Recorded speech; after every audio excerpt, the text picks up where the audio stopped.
The year is 2109, and Relic Entertainment Incorporated still patching Company of Heroes 2.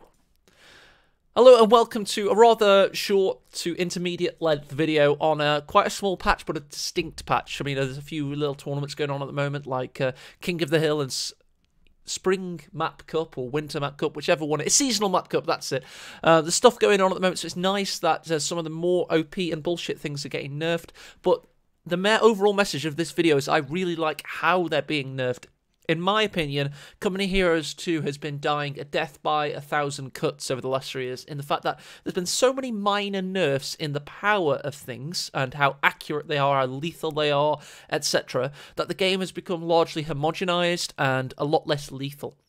This was seen distinctly in the recent GCS2 tournament, where the 8 best players in the world at that time were brought together to fight live, and the games all lasted an hour long each, and the tournament overran by around 12 hours or something crazy.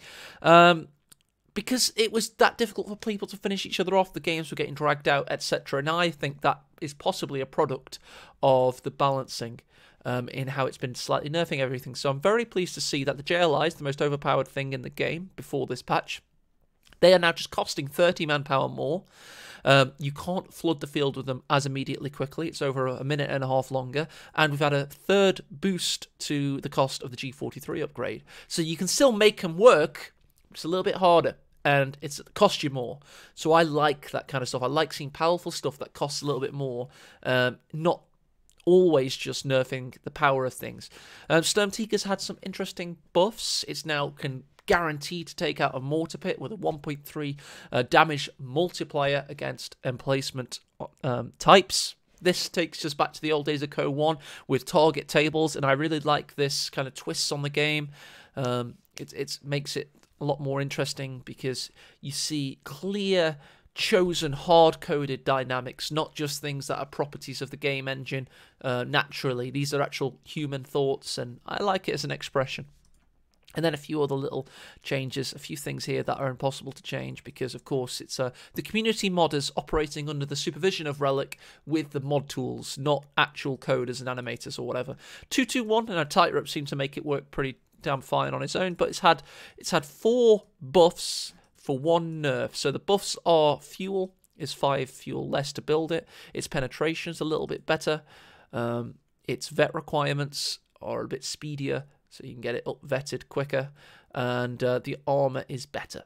And the only nerf it's had is the radio upgrade costs more. Sector Assault now comes later in the game. I think we can all agree this is quite powerful and should be in line with the later game artillery abilities. The IR Pathfinders, you can get them at the start of the game, so you might want to try an IR Pathfinder build. That would be pretty interesting. But you can't get too many of them, so Relic could clearly try. Well, the community modders don't want you just spamming the crap out of them. You're going to have to get maybe an extra rear echelon or something. I don't know. And that's just to apparently go in with the revamp and how all the timings work. Combat Airdrop, you can get that sooner. So it's interesting that they're trying to put in more variety. That is interesting. Greyhound, you can get that sooner. Okay, so it's all trying to bring stuff in line with the revamp. Or recamp in this sense. Assault Engineers, now the accuracy has been increased. Gains 0.9 received accuracy at Veterancy 1, so that's a buff to how much bullets it can take without being hit kind of thing. Basically received damage, basically. Deployment cooldown from 30 to 60. Okay, so you can't get as many of them. So that 2 Assault Engineer build won't be quite as easy with the timings. But the reinforcement cost has been reduced, so it's an overall buff there. Only 1 nerf, so that's 2 buffs, 1 nerf. Interesting. Offers of Veterancy. They share the same combat veterancy at Veterancy 2. Accuracy modifier of 0.7. But they gain veterancy faster. Okay. I think this may be... I don't know why this is.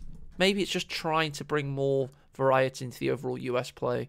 Or more emphasis on keeping these guys alive. I don't know.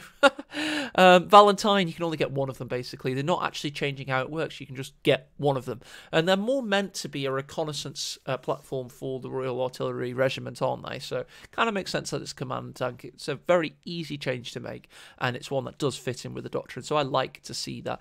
You can get the tactical support weapon drop sooner, but the cost has been increased. So It's a little bit of a trade-off there. I never really saw that as a problem, because I just see that as slight alterations, I guess. Now, the KV8, I did use this yesterday, and I found it to be pleasingly powerful.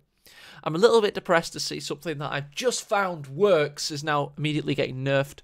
I will admit that I haven't been playing that much of the game recently. I've just been casting it. So I do have opinions, but they're not that of a player. They're more of somebody that watches the top players, which is an interesting probably difference from the self. Shock troops. Now, there was a bug that's been fixed, so the grenade cooldown has been nerfed relative to what it was, but you probably didn't notice anyway, or maybe you did. Cooldown has been reduced, so that's just a fix. And then we've had some more bug fixes. So all in all, a nice patch, some big changes, but few and far between, and done in the right way. This is a good patch. I mean, I think Mirage Floor and Captain Smith and all those guys that have been doing the patching over the past 3 years have had phenomenal results on them. I do believe maybe it lost their way a little bit in 2018 at times, but I'm glad to see that it's a lot more direct now. It's a lot more kind of in scope, and it's just nice, important changes in a well thought out manner, and it's really pleasing to see. So well done, guys, and well done, Relic, for supervising it and making it happen. Look forward to seeing you this Sunday for King of the Hill at 4 PM GMT on twitch.tv/Stormless. I will be doing another Fastocast this week. I got a bit waylaid today. Probably do one on Saturday, I believe. So thanks for watching, guys, and I hope your week is progressing phenomenally well. Speak soon.